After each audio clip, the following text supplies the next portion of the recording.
the switch. Who's going to get this guy because he's going full steam ahead. Murray. Now it's Porter Jr. for three. Too strong.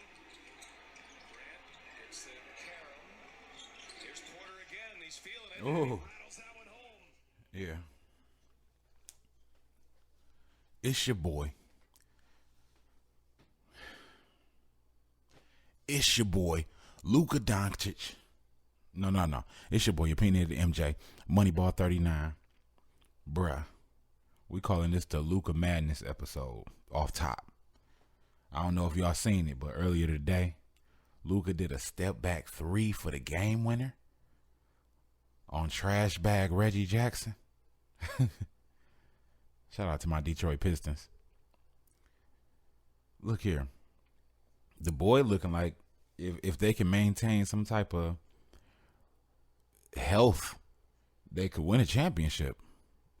Because this championship to me is wide open. So don't at me. It's facts. Anything could happen where someone could go down or, have a nagging injury that actually ultimately stops them from being able to do what they are able to do on the court. So just imagine this dude just got done playing on an ankle. What could he do without it? Could he have dropped 50, 60? Is that, what is his ceiling? I want to know, because if he's 21 doing this, then what does that mean in next year? Or really now? What does that mean right now as it gets better? Like, that's crazy. And I don't think people paying attention to the fact that he came from overseas and they have a different type of training and everything, even just the play style, and I've been saying this for a while. Just bigging up the European players. I watched the FIBA games. When I heard about him, I started watching his games before he even got drafted, so I already knew what was going on. He was great there, and I'm sure he's going to be great here. He might run this league. Watch out. And it be Giannis and, Zion, Kawhi, KD, all them, like, hovering right there. It probably still be a good battle for championships. Championships probably, I don't know. Can Luka dominate a timeline in which he wins more championships? He wins more than 5 or at least 5 over a 10-year span. That will put him in the conversation, in my opinion. I don't know if I just created a whole new GOAT line. Like, you got to win 6 championships or 5 championships within 10 years to be in a GOAT conversation. But maybe that's something to actually take note of. You heard it here first. But the boy looking nice. Right now, Utah's up 109, 105 on Denver. I don't know how this game going to end, but Donovan looking like he might close it out. But let me get into the episode. We ain't got much time. Hey, Sixers, done. I expect Joel Embiid to be gone because Al Horford, unless they can move Al Horford, they'll probably try to move Al Horford and Tobias Harris first. Maybe even just Jason Richardson. They might just sabotage, all of the players surrounding Ben Simmons and Joel Embiid one more year and see what can happen, and probably get rid of Brett Brown, probably bring in another coach, and then go from there, see what the coach want to do. Because coaches generally have an idea like, oh, yeah, well, the way my system works, this player won't be good, so let's just trade him, and because we could get so many assets back. So look out for that. I expect that to be happening for the Sixers. Joel, you still my guy, but just make sure in this downtime you stay healthy, physically and mentally, all that. Because bro looked like he had the look of anguish on his face. Goodbye, Brooklyn. See you next season with a brand new roster surrounding Kyrie and KD. Because I don't think that. I think about at least 40% of that roster is gone. 45% of that roster not there. And we can extend that into the trade deadline for next season, whenever that is. About 45% of that roster is not going to be there like that. It might be Spencer gone. And I don't know how they're going to do it. Because they kind of set up, in theory, a left field theory, kind of like the Clippers, where you got Karis LeVert, you got Spencer Dinwiddie, and they could do what they do, like a Lou Will and a Montrezl Harrell, but not the same, of course. You know, they play different positions. So, I was gonna get into this whole stats versus effect thing, but I'm not. I don't know. We'll see if I got more time at the end. The argument of is AD better than Giannis been coming back up, and I'm going to be on Giannis' side, even if Anthony Davis wins this championship. I'm going to be on Giannis' side because it took for Anthony Davis to have a super duper star, arguably the best player in the game next to him, to get it done, and for him to be considered a top 5 and a top 2 player this season. People consider him a top 2 player. So, with that being said, I don't know how many of y'all are disappointed with the draft. Sorry, Knicks fans. But I'm going to just jump straight to the Warriors after saying congratulations to the Minnesota Timberwolves. I don't know what y'all going to do with that pick. It's going to be interesting, especially with Beasley over there. I really don't see y'all drafting another guard. I really don't see y'all drafting Wiseman because you got Karl Anthony Towns, and that's going to take the ball out of his hand. Unless y'all moving every other big y'all got on the team to make time for him to actually play the game. And he'd probably be the 6th man. I don't even really see how that works. Y'all need a wing at this point because y'all got everything else. Y'all need a wing that could do a little bit of everything. So whoever that is in the draft, it might be Obi Toppin, honestly. And I don't really think we need to look at these draft picks as whatever pick they're drafted in, because I think teams are going to, if they're smart, they're going to pick for fit and need. They're not going to pick off hype or who should be number 1, or I don't really think it's a clear number 1 through 10. I don't really, through maybe even 12 or 15. I don't think it's a clear pick.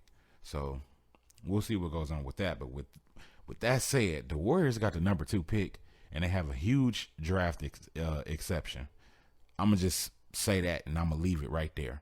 The Warriors have the number 2 pick, and they have a huge trade exception from trading Iguodala and Sean Livingston. Just take that in. Just think about how much money they was making, what they got traded for. Yeah, put the numbers together. So that means they could bring in a player that already has a okay, so let's say Philly was like, oh, we need to get rid of Tobias Harris. The Warriors could absorb his contract. Well, maybe not absorb. They might have to send something back, but they could absorb some of his contract with whatever that exception covers. For those of you that don't know the numbers a little bit. So beware. And they might still keep Wiggins in that process. Just look at it like that. Because he might actually be, the way I look at Wiggins is he better than Harrison Barnes? All right, next subject. Everybody, including myself, well, I didn't go to the extent of putting Dame over Steph. But Twitter world was basically Dame is better than Steph. Well, okay, I'm going to take it on a team level. Dame's team is not able to drop 30 points in like 6 minutes like the Warriors. I don't know if that's enough to kind of explain or, give you an example of the differences between Dame and Steph. And yeah, okay, well, Steph Curry got Klay Thompson over there. Yeah, and Dame got CJ, and CJ be pulling up on people in their face. You know what I'm saying? People said Klay couldn't create for himself off the dribble. Do you feel like CJ McCollum couldn't create for himself off the dribble? And if you do, then that argument is dead. That debate is dead. Just stop it. You know what I'm saying? Yeah. Oh, well, Klay Thompson made such and such. What was that? Was it a 60 game off 11 dribbles? Was that the 60 game? It's like you got to ask yourself, when you start to compare players, even in current time, it's hard to do because they are all not playing within the same system. Some of them don't have the same pieces that actually complement them. Because, yeah, I think Steph is great. I ain't never say, oh, Steph should be considered one of the GOATs. I felt like he was the best player for like 2 or 3 years. Yes, I did feel that way. And definitely his MVP years. I felt like he was the best player the first year with Kevin Durant as well. And I'm not putting them head up. I'm just saying, like, for a player to sacrifice like that and it be known that he's sacrificing like that and he doesn't need to sacrifice like that, but does it to that extent, you got to give Steph respect. Like, I don't look at it in a certain, ways that everybody else looks at it when they go into comparison mode. Like, you just can't, there's no way to put in all the factors. It's just, this person has to get picked over here and this person has to get picked over there, and it has to have the same trajectory, the same everything, same injuries, everything that brings the team and everything to the point that it's at. Are you yourself able to have the same results elsewhere or not? I mean, and how do we figure that out? Well, we do sim it on 2K, I guess. But then you could do it one time and do it another time, and two different things will happen, especially if you got injuries on. Sorry, that's the gamer in me. Hey, speaking of gaming, look for Plot Twist on Twitch for all the gamers out there, 2K gamers. And look for Ice Mike Baby and Plot Twist, P7OT _TWI5T. I don't really think I got nothing else to say, so we gonna finish with shout outs. Follow Opinionated MJ on Twitter. Look for Opinionated Media.